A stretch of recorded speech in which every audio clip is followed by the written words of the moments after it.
Hello friends, स्वागत है आप सभी का हमारे यूट्यूब चैनल इंस्पायरिंग करियर पर। तो थंबनेल में देखा होगा कि नया चैप्टर है अकाउंट का। आप सभी को पता है कि इसका जो सिलेबस है, मैंने पहले वीडियो में बात की हुई है इसके विषय में। तो सिलेबस बेस्ड है 12th की अकाउंट लेवल का। ठीक है, अकाउंटिंग जो आपकी है वो 12th लेवल की है, ऐसा प्रीवियस ईयर के सिलेबस में लिखा हुआ था। थोड़ा बहुत सिलेबस चेंज होगा, कुछ प्रश्नों की संख्या घटे बढ़ेगी, लेकिन प्रश्नों का जो स्तर है वो यही रहने वाला है जो ऑलरेडी लास्ट ईयर या लास्ट एग्ज़ाम में जब हुआ था 2016 में, तब जो सिलेबस का स्टैंडर्ड था। तो सिलेबस चूँकि वही रहने वाला है, इंटरमीडिएट स्तर का रहने वाला है, तो इधर उधर की किताबों से डाटा जुटाने से बेहतर है कि सबसे बेहतर तरीका कि NCERT की बुक से सीधा सीधा उस डाटा को समझा जाए और उसकी समझ से बहुविकल्पी प्रश्न, ऑब्जेक्टिव टाइप के क्वेश्चनों को सॉल्व किया जाए। तो इसके लिहाज से ही ये चैप्टर जो आज डबल एंट्री सिस्टम, जिसको दोहरा लेखा प्रणाली के नाम से जानते हैं, प्रीवियस ईयर का सिलेबस देखिएगा, उसमें ये चैप्टर शामिल था। चूँकि बेसिक चैप्टर है तो नए सिलेबस में भी शामिल होगा ही होगा। कॉमर्स का एग्ज़ाम है तो कॉमर्स तो पूछेंगे। इंटरमीडिएट स्तर की है तो बेसिक कॉमर्स तो आनी है। कुछ अच्छे लेवल के जो चैप्टर हो सकता है उनको ड्रॉप किया जाए, उनमें इफ़ एंड बट है, पर इस तरह के चैप्टर्स में कोई इफ़ एंड बट नहीं है। तो इसी के लिए आगे चैप्टर की शुरुआत करते हैं। तो जैसा कि चैप्टर का नाम देख पा रहे होंगे, चैप्टर का नाम है डबल एंट्री सिस्टम, दोहरा लेखा प्रणाली। तो सबसे पहले इसकी थ्योरी समझेंगे और थ्योरी के बाद में इसके ऑब्जेक्टिव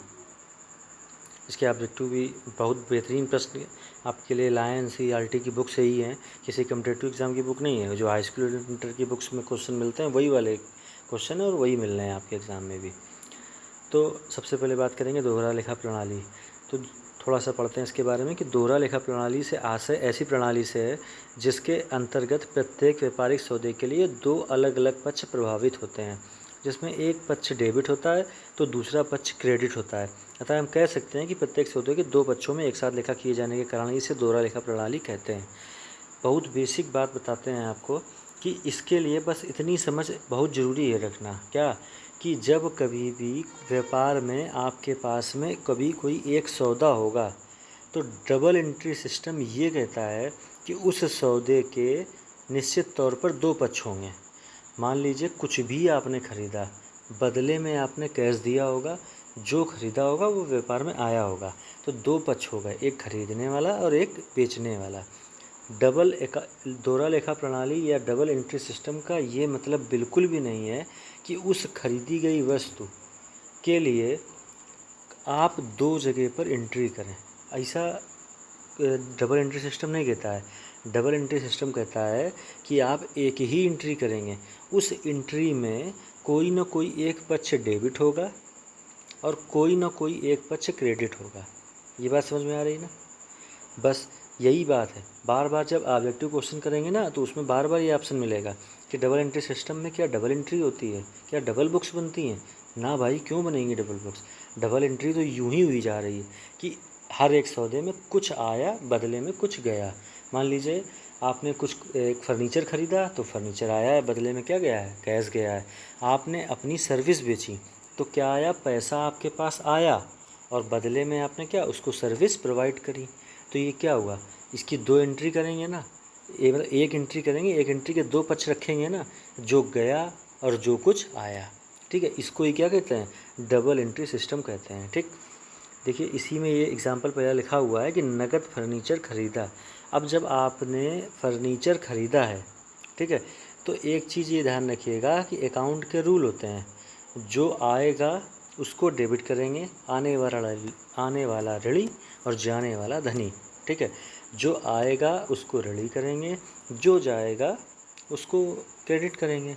ठीक है, चूँकि फर्नीचर ख़रीदने में आपके पास में क्या आया? फर्नीचर आपके स्टॉक पर आया, आपके गोदाम में आया, जहाँ आपका ऑफिस है वहाँ पर आया, तो फर्नीचर को कर देंगे डेबिट, और बदले में आपने कुछ न कुछ कैश चुकाया, तो जो कैश चुकाया उसको कर देंगे क्रेडिट। हालांकि ये जो बात हमने बोली कि आने वाला ऋणी और जाने वाला धनी, ये भी अकाउंट का नियम है, गोल्डन रूल है। ये किस तरह से हैं, कितने प्रकार के होते हैं गोल्डन रूल, ये इसी वीडियो में आपको आगे देखने को मिलने वाले हैं। ठीक है, तो एक जर्नल एंट्री के माध्यम से ये समझ लिया कि डबल अकाउंटिंग सिस्टम होता क्या है। ठीक है, अब बस ये बिल्कुल सामान्य सी बात थी कि डबल अकाउंटिंग सिस्टम में एंट्री एक ही होगी। अब इसी उदाहरण में देख लीजिए कि फर्नीचर मतलब ख़रीदा तो एक मतलब ट्रांसफ़र तो एक ही हुआ, फर्नीचर ख़रीदा गया, लेकिन देखिए दो पक्ष अपने आप बन गए। क्या कि फर्नीचर जो आया उसको डेबिट कर लिया और जो कैश गया उसको क्या कर लिया, क्रेडिट कर लिया। अब हम देखेंगे कि दोहरा लेखा प्रणाली के नियम हैं, यही बात जो भी बोली हमने। क्या दोहरा लेखा प्रणाली के अनुसार लेखांकन करने के कुछ नियम होते हैं जिन्हें लेखांकन के सुनहरे नियम या अकाउंटिंग गोल्डन रूल्स भी कहते हैं, और इन नियमों के आधार पर ही एक खाते को डेबिट और दूसरे खाते को क्रेडिट किया जाता है। किसको डेबिट किया जाएगा, किसको क्रेडिट किया जाएगा, इसके लिए ही रूल्स बने हैं। भाई रूल्स बनाने का क्या कारण हो सकता है कि भाई अलग अलग रूल्स क्यों बनाएंगे, एक ही रूल्स तो बना सकते हैं।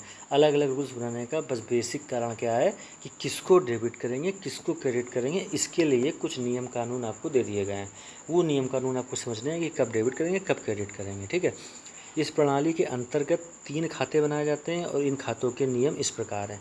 अब देखो, सबसे बड़ी बात, कई दफ़ा केवल प्रश्न इतना ही आता है कि अकाउंटिंग के गोल्डन रूल्स कितने होते हैं। लैंग्वेज बदलेगा, कहेगा ट्रेडिशनल अकाउंट कितने प्रकार के होते हैं। क्या बोला, ट्रेडिशनल अकाउंट कितने प्रकार के होते हैं। जो अकाउंटिंग के गोल्डन रूल्स के अंतर्गत अकाउंट बनते हैं उनको ही क्या बोलते हैं, ट्रेडिशनल अकाउंट भी बोलते हैं। ठीक है, कुछ बातें यहाँ पर लिखी हुई नहीं है, जो अपना नोट्स बनाना उसमें लिख लेना, एग्ज़ाम टाइम वही सब काम आता है, पूरा वीडियो नहीं सुना जाता। इस प्रणाली के अंतर्गत 3 खाते हैं। तो पहला उसमें से अकाउंट कौन सा है, पर्सनल अकाउंट। दूसरा कौन सा है, रियल अकाउंट। तीसरा कौन सा है, नॉमिनल अकाउंट। ठीक है, पर्सनल अकाउंट, रियल अकाउंट और कौन सा, नॉमिनल अकाउंट। ठीक है, इतना समझ में आ रहा है ना। अब सीधा डायरेक्ट इन्हीं अकाउंट्स के ऊपर आते हैं, इनको एक एक करके समझना है। ठीक है, कि क्या भाई पर्सनल अकाउंट होते हैं, क्या हमारे रियल अकाउंट होते हैं और क्या नॉमिनल अकाउंट होते हैं। बात यही है कि जो पर्सनल अकाउंट होंगे तो कुछ ना कुछ उसका नियम होगा। ठीक है, कुछ रियल अकाउंट होंगे तो कुछ ना कुछ उसका भी नियम होगा, और जो नॉमिनल अकाउंट होंगे कुछ ना कुछ उसका भी नियम देखने को हमको मिलने वाला है। अब पर्सनल अकाउंट की डेफिनेशन क्या है, व्यक्तिगत खाते में उन सभी खातों को शामिल किया जाता है जो किसी व्यक्ति के बैंक या संस्था से संबंधित होते हैं। इसको समझने का सबसे आसान तरीका मालूम क्या है कि किसी भी व्यक्ति विशेष का खाता, भाई राम का खाता, श्याम का खाता, मोहन का खाता, आपका खाता, हमारा खाता, ये सब क्या है, पर्सनल अकाउंट है। इसके अलावा भी पर्सनल अकाउंट उस तरह के होते हैं जिनको पर्सनल अकाउंट बना दिया जाता है आर्टिफिशियल रूप से। वास्तव में तो नहीं देखने को कुछ है, एक पद का नाम। ठीक है, वो भी क्या हो जाएगा, एक पर्सनल अकाउंट। जैसे किसी बैंक का ब्रांच मैनेजर, तो आप ब्रांच मैनेजर का नाम न लिख के क्या लिखते हैं, टू द बैंक का नाम और ब्रांच मैनेजर। ठीक है, वहाँ पर आपको क्या कभी किसी ब्रांच का नाम, ब्रांच मैनेजर का नाम लिखने की ज़रूरत पड़ती है क्या, नहीं पड़ती है। तो वो भी वहाँ पर लेकिन कैसा अकाउंट होता है, पर्सनल अकाउंट ही होता है। ठीक है, या फिर किसी एक ऐसी संस्था का नाम जो वैधानिक संस्था कहलाएगी, होती है। कैसी वैधानिक संस्था, जैसे मान लीजिए स्टील अथॉरिटी ऑफ इंडिया है। ठीक है, तो आपको अगर जो सपोज दैट कोई लेटर लिखना है स्टील अथॉरिटी ऑफ इंडिया को, उनको कोई सुझाव देना है, उनको कोई शिकायत करनी है, कुछ भी करना है, तो आप क्या लिखेंगे, to Steel Authority of India. आपको कोई स्टील अथॉरिटी ऑफ इंडिया आपका लेटर थोड़ा ना पड़ेगा, कोई ना कोई आपको पता है कि वहाँ पर कोई ना कोई व्यक्ति विशेष उस पद पर होगा जिसको इसलिए बनाया गया होगा कि वो आपका लेटर पढ़े और उससे संबंधित समस्या का या समाधान का निस्तारण करे। ठीक है, तो इसलिए वो भी स्टील अथॉरिटी ऑफ इंडिया का अकाउंट भी कैसा हो जाएगा, एक पर्सनल अकाउंट हो जाएगा। किसी भी बैंक का अकाउंट कैसा हो जाएगा, एक पर्सनल अकाउंट हो जाएगा। समझ पा रहे हैं बात को। ठीक है, तो ये सारे कैसे होते हैं, पर्सनल अकाउंट, इन सबको क्या बोलते हैं, पर्सनल अकाउंट बोलते हैं। ठीक है, अब पर्सनल अकाउंट का रूल क्या होता है कि किसी कोई भी अकाउंट अगर जो पर्सनल अकाउंट होगा तो उसमें क्या करेंगे, जाने वाले को डेबिट करेंगे, डेबिट द रिसीवर या पाने वाले को, और देने वाले को क्या करेंगे, धनी करेंगे। देने वाले को क्या करेंगे, 2-3 बार इस लाइन को बोलिएगा आप कि पाने वाला ऋणी, देने वाला धनी, पाने वाला ऋणी, देने वाला धनी, तो आपको ये रूल याद हो जाएगा। ठीक है, अब इसका जो रूल है क्या, पाने वाला ऋणी मतलब कोई पर्सनल व्यक्ति तो होगा तभी तो कुछ ना कुछ पा रहा होगा ना, इसीलिए उसको क्या कर रहे हैं, ऋणी कर रहे हैं। और जो देने वाला होगा वो क्या हो जाएगा, धनी। ठीक है, धनी का मतलब यहाँ पर क्रेडिट है और ऋणी का मतलब यहाँ पर क्या है, डेबिट है। इसको एक छोटे से एग्जाम्पल से समझ लें, ज़्यादा आसान पड़ेगा समझने में। जैसे मान लीजिए कोई एक कंपनी है, ए कंपनी है, उस ए कंपनी का हेड ऑफिस जो है वो मान लीजिए लखनऊ में बना हुआ है, और उस कंपनी की कई सारी ब्रांचेस बनी हुई हैं। मान लीजिए एक उस कंपनी की एक ब्रांच मुंबई में बनी हुई है, एक ब्रांच चेन्नई में बनी हुई है, या एक ब्रांच देहरादून में बनी हुई, कई जगह ब्रांचेस बनी हुई हैं। अब उदाहरण के लिए कंपनी की जो हेड ऑफिस है वो लखनऊ है, ठीक है। और एक ट्रांजैक्शन हुआ है जिसमें मुंबई ब्रांच ने चेन्नई ब्रांच को कुछ ना कुछ गुड्स सप्लाई किया है, ठीक है। मुंबई ने किसको सप्लाई किया है? चेन्नई को। तो चेन्नई यहाँ पर क्या बना? पाने वाला बना, और मुंबई क्या बना? देने वाला बना। तो जब हेड ऑफिस में कोई एंट्री करी जाएगी ना, उस ट्रांजैक्शन से संबंधित जितने रुपए का भी ट्रांजैक्शन वो होगा, तो उसमें चूँकि मुंबई ने सप्लाई किया किसको? चेन्नई को। तो हमने क्या बोला? पाने वाला ऋणी। तो डेबिट किसको किया जाएगा? चेन्नई को। और क्रेडिट किसको किया जाएगा? मुंबई को, क्योंकि मुंबई क्या देने वाला है, ठीक है। तो ये रूल पहला वाला किसका है? पर्सनल अकाउंट से संबंधित रूल है, ठीक है। क्या? पाने वाला ऋणी और देने वाला धनी। इसके बाद नेक्स्ट आते हैं, इनको बोलते हैं क्या? रियल अकाउंट, वस्तुगत खाते या फिर संपत्ति खाते, ठीक। इनको क्या बोलेंगे? वस्तुगत खाते, या कहीं कहीं वास्तविक खाते भी लिखा रहता है, ठीक है। संपत्ति खाते, इनको क्या बोलेंगे? Real account. वास्तविक खाते में उन सभी खातों को शामिल किया जाता है जो वास्तव में हैं तथा जिन्हें छुआ जा सका है, इन्हें वास्तविक खाता कहते हैं। साधारण भाषा में कहें तो रोकड़ और वस्तुओं के खाते वास्तविक खाते हैं, ठीक है। इसका नियम पढ़ने के पहले थोड़ा सा इसके बारे में और समझना ज़रूरी है। देखिए यहाँ पर नहीं लिखा हुआ है कि देखो वास्तविक खाते जो होते हैं ना, ये होते हैं दो तरह के। ये कैसे होते हैं? दो तरह के। एक होते हैं टेंजिबल, एक होते हैं इनटेंजिबल, ठीक है। एक होंगे मूर्त और एक क्या हो जाएंगे? अमूर्त। अब मूर्त या फिर टेंजिबल वास्तविक खाते वो होंगे जिनमें जो है किसी ऐसी एसेट्स की बात की जाए जो वास्तव में है, जिसको आप देख सको, छू सको, ठीक है। वो सारी किस में आ जाएंगी? टेंजिबल में आ जाएंगी, ठीक है। किस में आ जाएंगी? टेंजिबल में। जैसे कि आपकी बिल्डिंग जिसमें आपका काम चल रहा है, बिजनेस चल रहा है, आपका फर्नीचर, ये सब किस में आ जाएगा? टेंजिबल में। आपके पास बिजनेस में कैश उपलब्ध है, ठीक है। आपकी मशीनरी, ये सारे किस में आ जाएंगे? Tangible real account. चूँकि बात किसकी हो रही थी? रियल अकाउंट की। अब इसके अलावा अब बात करते हैं किसकी? इनटेंजिबल अकाउंट की। देखो इनटेंजिबल अकाउंट ऐसे होते हैं जिनको आप छू तो नहीं सकते हो, महसूस तो नहीं कर सकते हो, पर वास्तव में कहीं ना कहीं वो आपके लिए एक प्रॉपर्टी ही होते हैं। क्या होंगे आपके लिए? कहीं ना कहीं वो क्या हो जाएंगे? एक प्रॉपर्टी ही हो जाएंगे। जैसे आपके बिजनेस का एक ट्रेडमार्क, ठीक है।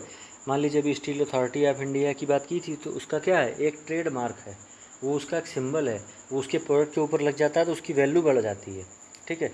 आपकी बिजनेस में कमाई हुई आपकी गुडविल, आप किसी बड़े ब्रांड, आप रिलायंस को जानते हो तो कैसे जानते हो?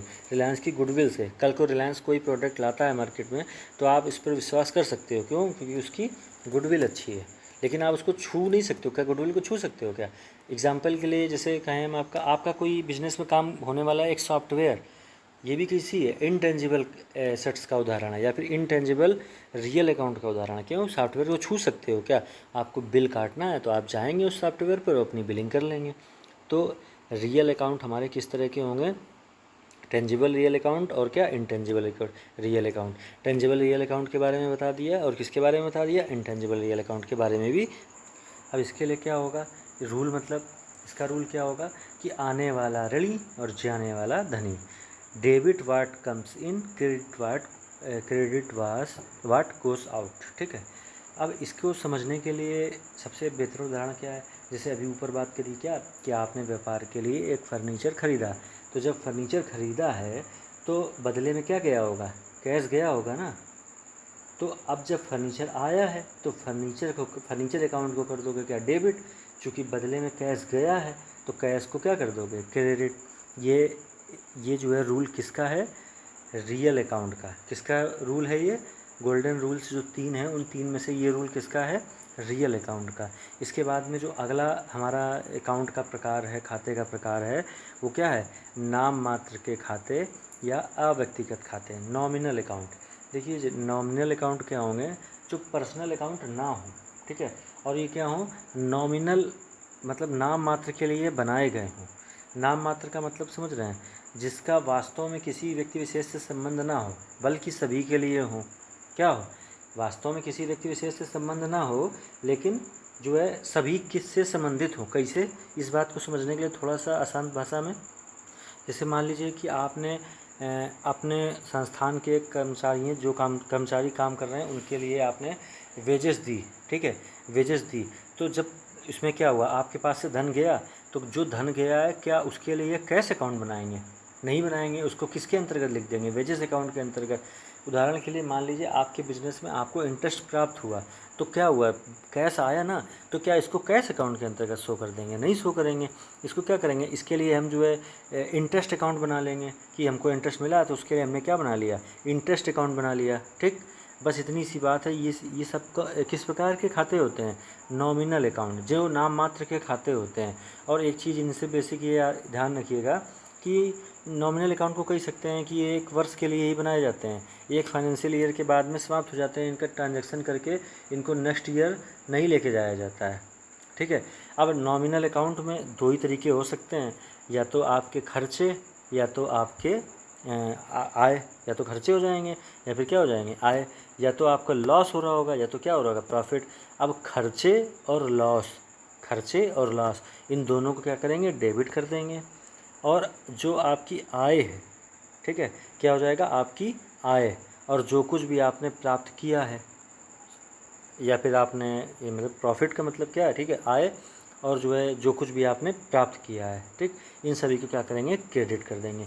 ये किसका रूल है, नॉमिनल अकाउंट का। किसका रूल है, नॉमिनल। जैसे आपने मजदूरी चुकाई, तो मजदूरी यहाँ पर क्या हो जाएगा, मजदूरी एक प्रकार का खर्च है ना, तो मजदूरी को डेबिट कर दो। मान लीजिए आपको ब्याज मिला, तो ब्याज क्या है, एक प्रकार से आय है ना, आ रहा है ना पैसा, तो इंटरेस्ट को वहाँ पर क्या कर दोगे, इंटरेस्ट अकाउंट में क्या कर दोगे, उसको क्रेडिट कर दोगे। तो ये प्रकार किसके हो गए, नॉमिनल अकाउंट के। अब इसके बाद हम लोग अगले पार्ट की तरफ चलेंगे अपने। तो यही जो चीज़ें हमने आपको अभी बताई हैं, ठीक है, जो रूल्स आपको बताए हैं, जैसे पर्सनल अकाउंट के लिए हमने बताया कि पर्सनल अकाउंट क्या क्या हो सकते हैं, उसको हमने इस एक जो है स्क्रीनशॉट के माध्यम से समझाया है कि पर्सनल अकाउंट में हमने क्या कहा कि इंडिविजुअल किसी का नाम हो, या फिर किसी फर्म का नाम हो, ABC कंपनी हो, ठीक है, या कोई बैंक हो, जैसे बताया ना अभी कि स्टेट बैंक है, बैंक ऑफ इंडिया है, या कोई कारपोरेशन हो, जैसे FCI क्या है, कारपोरेशन है, ठीक है, UPPCL क्या है, कॉरपोरेशन हो, ठीक है। ये कैसे हो जाएंगे, पर्सनल अकाउंट। इसके बाद में स्टेचुरी अथॉरिटी, ये जैसे कि हमने बताया कि कोई भी एक लीगल संस्था, ठीक है, वैधानिक संस्था, जैसे अभी स्टील अथॉरिटी ऑफ इंडिया का नाम लिया था, तो ये क्या है, ये एक अथॉरिटी है ना, तो इस अथॉरिटी के भी जो अकाउंट होगा कैसा हो जाएगा, पर्सनल अकाउंट।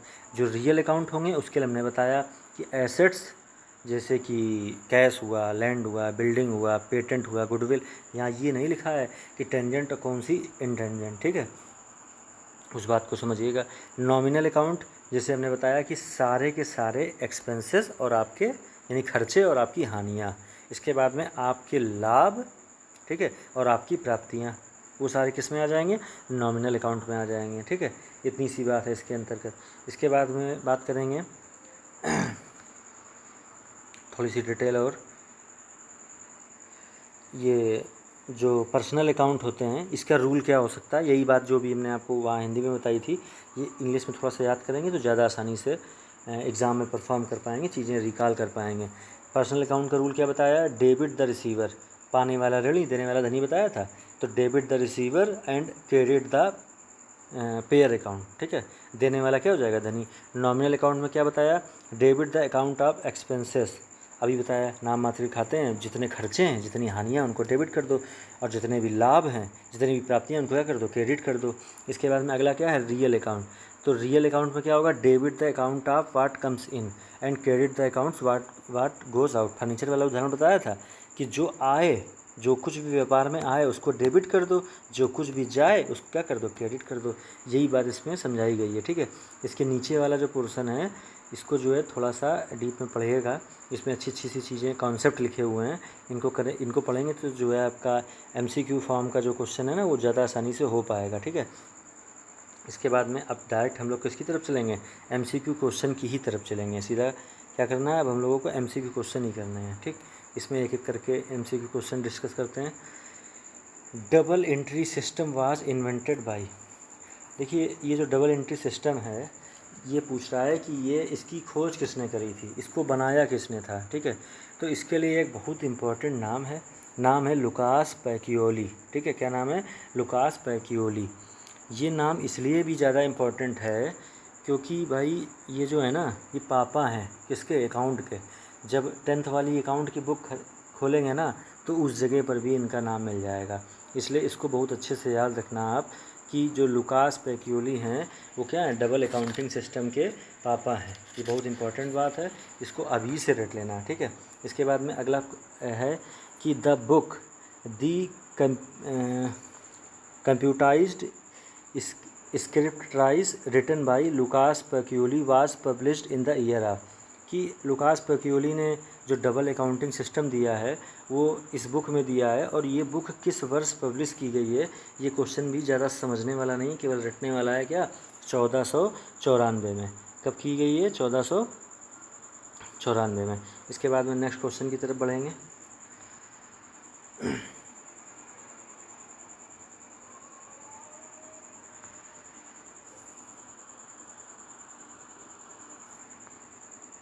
थोड़ा सा बड़ा कर लें इसको। क्वेश्चन नंबर 3 देखेंगे। क्वेश्चन नंबर 3 में पूछा है आपसे the first stage of double entry system. देखो इसमें पूछा गया है the first stage of double entry system. ये जो है डबल एंट्री सिस्टम के लिए पूछा जाए या साधारण अकाउंट के लिए भी पूछा जाए, तो इसमें 3 ही स्टेज बनती हैं। एक तो भाई ओरिजिनल रिकॉर्ड, पहला क्रम क्या हो जाता है? Original record. दूसरा क्या हो जाता है? क्लासिफिकेशन, ठीक है। और क्लासिफिकेशन के बाद में पोस्टिंग और ट्रायल बैलेंस, ये एक साथ की बात है, दोनों एक ही साथ हैं। इनका सबसे पहले क्रम क्या होगा? Original record. जैसे मान लीजिए आपने कुछ ख़रीदा तो उसके लिए एक जनरल एंट्री कर दी, आपने कुछ बेचा तो उसके लिए एक नॉर्मल सी एंट्री कर दी ना। जब कुछ भी खरीदेंगे कुछ भी बेचेंगे तो क्या करेंगे? नॉर्मल सी एंट्री कर देंगे ना। तो जब ये जितने भी रिकॉर्ड हो रहे हैं ये सब क्या कहलाते हैं? Original entry. इसके बाद में इनका क्लासिफिकेशन करते हैं कि जो खाते थे ना ये कैसे कैसे थे। जैसे अभी आपको बताया कि कुछ रियल अकाउंट है, कुछ नॉमिनल अकाउंट है, कुछ पर्सनल अकाउंट है, इनको क्लासीफाई करना। और क्लासीफाई करने के बाद इनको कहाँ ले जाते हैं? लेजर में ले जाते हैं, ठीक है। कहाँ पर ले जाते हैं?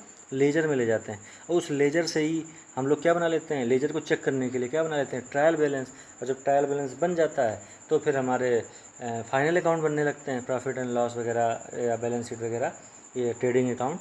तो वो बात की बात है। तो कुल मिला के फर्स्ट स्टेज हमारी क्या हुई? Original record. क्या हो जाएगी? First stage original record. ये बात को याद रखिएगा अच्छे से। इसके बाद में डबल एंट्री सिस्टम का मतलब क्या है?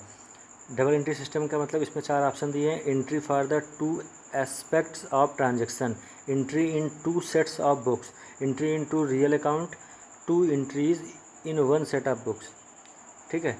देखो डबल एंट्री जब अभी पढ़ाया था बेसिक, सबसे पहली लाइन पढ़ाई थी उसमें ये बात हमने बताई थी। इसमें दूसरा नंबर ऑप्शन दिया entry in 2 set of books. भाई क्यों 2 बुक में एंट्री करेंगे? ज़्यादा बुक है क्या हमारे पास में? ना टाइम ही नहीं इतना। एंट्री इन 2 रियल अकाउंट, क्या 2 खाते बनाएंगे? एक तो बन ना पा रहा है, दूसरा कैसे बना लेंगे? 2 entry in 1 set of books, 2 entry, page ज़्यादा है क्या बुक में? कोई मतलब नहीं। फर्स्ट ऑप्शन क्या है? Entry for the 2 aspect of transaction. एक ट्रांजैक्शन हुआ, उसकी 2 मदें थीं, उन 2 मदों के लिए एक एंट्री कर दी गई। इसलिए आंसर क्या सही हो जाएगा? ए वाला, ठीक है। यही कॉन्सेप्ट तो पढ़ा है कि एक एंट्री करेंगे, उसमें जो डेबिट हो रहा होगा उसको डेबिट कर देंगे, जो क्रेडिट हो रहा होगा उसको क्रेडिट कर देंगे। अगला क्वेश्चन है double entry system keeps record of. Double entry system में किसका किसका रिकॉर्ड रहता है? पर्सनल अकाउंट पढ़ा है, बिल्कुल रहता है। रियल अकाउंट बिल्कुल पढ़ा है, ये भी रहता है। नॉमिनल अकाउंट लास्ट में पढ़ा है, बिल्कुल ये भी रहता है। इसलिए सही ऑप्शन क्या हो जाएगा? All of this. क्या आंसर सही हो जाएगा?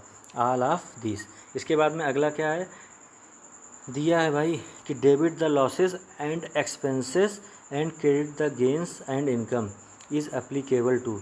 अरे जो नियम बताया अभी वही नियम पूछ रहा है इसमें कि जो है ये लॉस को डेबिट करना और लॉस और एक्सपेंसेस को, और क्रेडिट करना प्राप्तियों को और इनकम को, ये जो है किस अकाउंट का रूल है। लास्ट वाला बताया था नॉमिनल, नाम मात्र खाते वाला।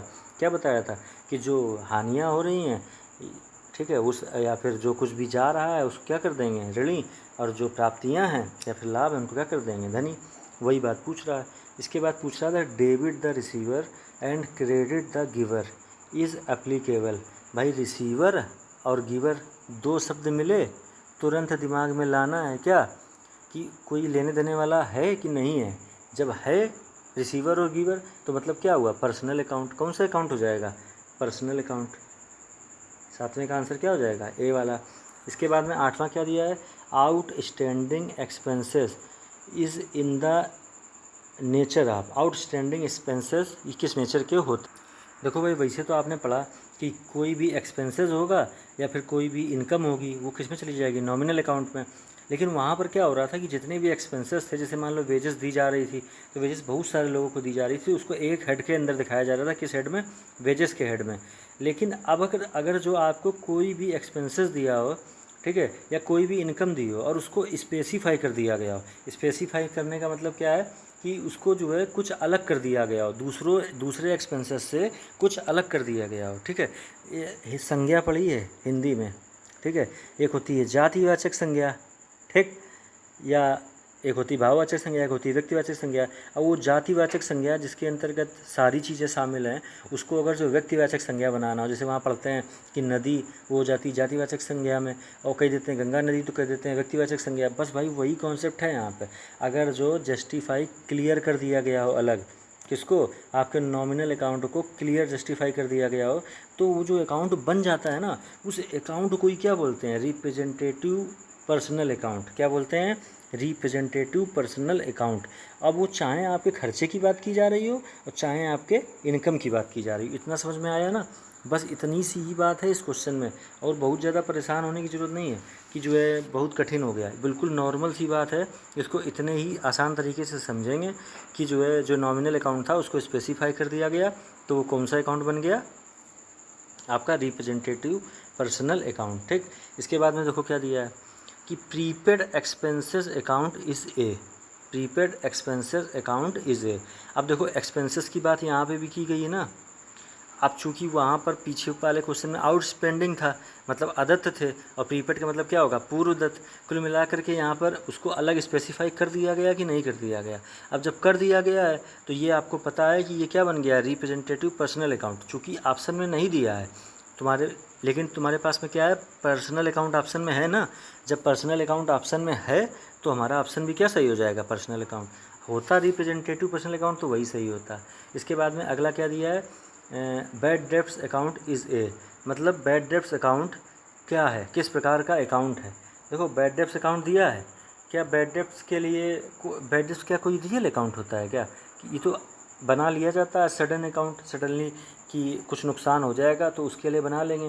क्या ये रियल, क्या पता होता है कि क्यों कौन व्यापार में नुकसान करेगा, नहीं पता होता, ये तो बना लिया जाता है, इसलिए पर्सनल तो होगा नहीं।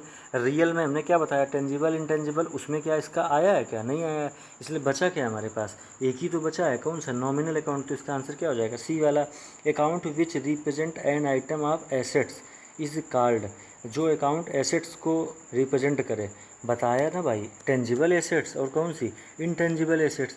कौन से प्रकार में, रियल अकाउंट में, कौन से अकाउंट में, रियल अकाउंट में, इसलिए 11वें का आंसर क्या हो जाएगा, बी। इसके बाद में अगला क्वेश्चन कौन सा नंबर है, 12 नंबर को पढ़ो। Double entry accounting requires that, कि डबल एंट्री अकाउंटिंग जो है वो उसकी रिक्वायरमेंट क्या होती है, इसमें से इस कथन में से कौन सा कथन ऐसा है जो उसकी रिक्वायरमेंट को फुलफिल कर दे। All transaction that create debits to assets accounts must create credit to liability और कैपिटल अकाउंट। अरे भाई, क्या डबल एंट्री सिस्टम में केवल एसेट्स की बात की गई है क्या, केवल लायबिलिटी की बात की गई है क्या, ना सारे खाते हैं ना, बात ही खत्म है इससे। A transaction that required debit to liability required a credit to an assets, फिर वही बात, क्या केवल लायबिलिटी एसेट्स की बात हुई है, ना ना सारी चीज़ों की बात हुई है, यहाँ तो सारे अकाउंट बनना है। इसके बाद में दिया every transaction must be recorded with equal to total, every transaction must be recorded with equal debits equal to total credits. हाँ बिल्कुल सही बात भाई, कि भाई जो डेबिट होगा वही तो क्रेडिट होगा। वो फर्नीचर खरीद रहे थे 10,000 का, तो अगर जो फर्नीचर 10,000 का डेबिट हो रहा था तो कैश भी क्रेडिट कितने हज़ार का हो रहा था, 10,000 का हो रहा था। ऐसा तो कर नहीं देते कि 10,000 खरीद के 15,000 क्रेडिट करते हैं। हाँ ये बात बिल्कुल सही है कि चाहे वो लायबिलिटी की बात की गई हो, चाहे एसेट्स की बात की गई हो, या रियल अकाउंट की बात की गई हो, जो डेबिट में अमाउंट था वही क्रेडिट में था, इसलिए हमारा आंसर क्या सही हो जाएगा, सी वाला। ठीक है, इसके बाद 13 नंबर क्वेश्चन पढ़ेंगे। इसमें दिया हुआ है, थोड़ा सा छुप गया, advantage of double entry system. Double entry system का एडवांटेज क्या होगा, साइंटिफिक सिस्टम, हाँ, वैज्ञानिक तो है ही। जब जो डेबिट में हो रहा है क्रेडिट में हो रहा है, एक नियम बना दिया गया है, तो वैज्ञानिक तो बन गया अपने आप में। Knowledge of financial position, double account system है। जब चाहोगे तब ट्रायल बैलेंस बना लोगे, फाइनेंशियल अंतिम खाते बना लोगे, फाइनेंशियल पोजीशन तो पता ही चल जाएगी। एंट्री ऑफ बोथ एस्पेक्ट्स, बिल्कुल यही तो इसका सबसे बड़ा मूल फ़ायदा तो इसका यही है ना। तो इसलिए सी भी आंसर सही हो जाएगा इसका। तो इसका सारे क्या हो जाएंगे, डी वाला आंसर बिल्कुल सही हो जाएगा। सरल सा क्वेश्चन। इसके बाद दिया है impersonal accounts are classified into. थोड़ा सा देखो, पर्सनल अकाउंट पढ़ा ना। यहाँ टोटल 3 अकाउंट पढ़े हैं कि नहीं पढ़े हैं? बहुत सरल तरीके से समझने की कोशिश करना, अनावश्यक दिमाग लगाने की कोई ज़रूरत नहीं। 3 तरीके के टोटल अकाउंट पढ़े हैं। उसमें से सबसे पहला अकाउंट कौन सा था? पर्सनल, ठीक है। इसके बाद में दूसरा क्या था? रियल। तीसरा क्या था? नॉमिनल। अब पर्सनल वाला तो इम्पर्सनल हो नहीं सकता है। बचे कितने? 2। जब 2 बचे हैं तो सीधा ऑप्शन क्या लगा दोगे? 2। इधर उधर का कुछ पढ़ने की जरूरत ही नहीं। कितने प्रकार हो जाएंगे? 2। डबल अकाउंटिंग सिस्टम इज़ ओज टू ओरिजिन टू। ये कि यही डबल अकाउंटिंग सिस्टम के जो ओरिजिन मतलब शुरुआत कहाँ से है, किसके द्वारा है? अभी बताया था पापा जी का नाम, क्या नाम था? Lucas Pacioli. कौन सा ऑप्शन है? ए वाला। इसके बाद में double entry principle mean. Double entry principle का क्या मतलब होता है? Writing twice the same entry. क्यों भाई, फिर 2-2 एंट्री लिखवाओगे? Writing all the entries twice in the book. 2-2 बार एक बुक में बताया था, पेज ज़्यादा है क्या?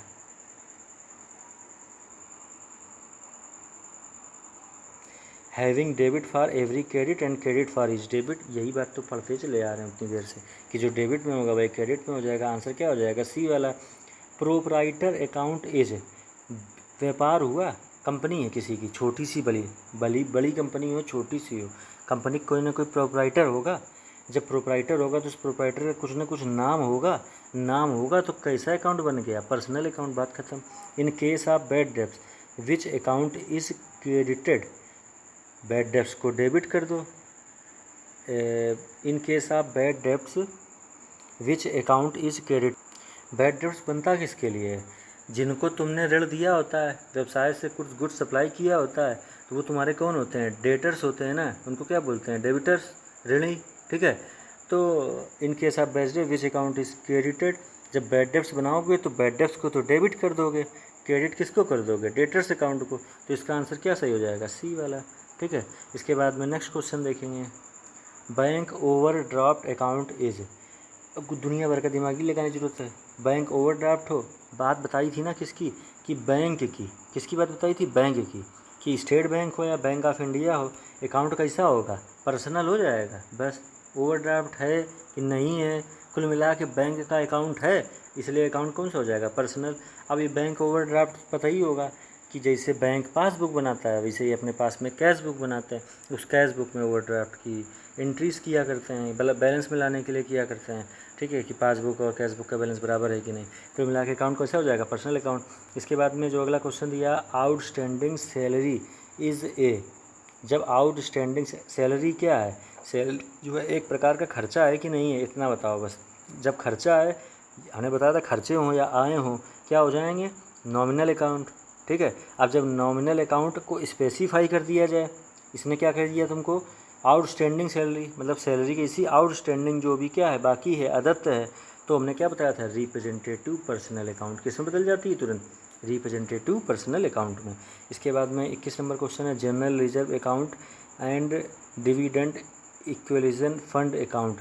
देखो भाई, रिजर्व बनाया गया, जनरल रिजर्व। अब वो जनरल रिजर्व किसी भी चीज़ में काम आ सकता था, इसलिए उसका हेड क्या बना दिया गया? केवल एक जनरल रिजर्व। डिविडेंट के लिए पैसा निकाला गया, रिजर्व बनाया गया, तो उसके लिए एक हेड क्या बना दिया गया? Dividend head. जब इस तरह के खर्चे या इस तरह की आय निकाली जाती है ना, तो कौन सा अकाउंट हो जाता है? बताया था अभी, नॉमिनल अकाउंट। कौन सा हो जाता है? Nominal account. इसके बाद में अगला क्या दिया है? Unexpired expenses is a. Expense दिया और एक्सपेंस को जस्टिफाई किया, क्लियरिफाई किया अलग से कि किसी भी तरह का है, बात ख़त्म हो गई। अभी यहाँ पर एक्सपेंस की जगह इनकम भी शब्द दिया होता तो भी आंसर क्या हो जाता है? Representative personal account. 22 का आंसर क्या हो जाएगा? डी वाला। Plant and machinery account is a. अब प्लांट और मशीनरी है, हमने बताया था जिसको आप छू सको, देख सको, महसूस कर सको, तो इसका आंसर क्या हो जाएगा? B, tangible. कौन सा हो जाएगा? टेंजिबल, ठीक है। इसके बाद ट्रेडमार्क। ट्रेडमार्क अभी बताया था कि ट्रेडमार्क हो या पेटेंट हो या फिर क्या हो, ये जो है तुम्हारे सॉफ्टवेयर वगैरह हो, ठीक है, ये सारे के सारे किस में आ जाते हैं, इंटेंजिबल एसेट्स में। और जो इंटेंजिबल एसेट्स होती हैं वो किस अकाउंट के अंतर्गत बनाते हो, रियल अकाउंट के अंतर्गत। सारे क्वेश्चनों के आंसर भी नीचे दिए हैं, एक बार दोबारा से इनको रीचेक भी करना तो इसी बहाने याद हो जाएंगे। अगर आपको वीडियो थोड़ी सी भी अच्छी लगी हो तो सब्सक्राइब चैनल को कर लीजिएगा और वीडियो को लाइक कर लीजिए। हिंदी मीडियम और इंग्लिश मीडियम के लिए मत परेशान हुआ करिए। ऊपर जो नोट्स बताए थे वो हिंदी में ही बताए थे। ऑब्जेक्टिव क्वेश्चन इंग्लिश में ज़रूर दिए हैं, लेकिन इनको डिस्कस हमने हिंदी में ही किया है। आपका जो पेपर आएगा बाइलिंगुअल होगा, क्वेश्चन के ठीक नीचे आपको जो है उसका इंग्लिश वर्जन भी दिया होगा। अकाउंट सब्जेक्ट और कंप्यूटर सब्जेक्ट इंग्लिश में ज़्यादा आसान रहता है, हिंदी मीडियम वाले भी उसको अक्सर इंग्लिश में ही पढ़ा करते हैं, ठीक है। अब बार बार अकाउंट की जगह खाता शब्द यूज़ करेंगे तो थोड़ा सा टेक्निकल बन जाएगा। अगर जो इस तरह से पढ़ेंगे बाइलिंगुअल वाला तो आप जो है इंग्लिश मीडियम और हिंदी मीडियम दोनों से ज़्यादा स्मार्ट बन सकेंगे, ठीक है। थोड़ा स्मार्ट वर्क करें, नेक्स्ट वीडियो के लिए मोटिवेट हो सकें, इसलिए लाइक ज़रूर कर दें। परीक्षा के बहुत पहले अकाउंट का सारा सिलेबस करा देंगे, हिंदी का भी सारा सिलेबस करा देंगे। थैंक यू, धन्यवाद।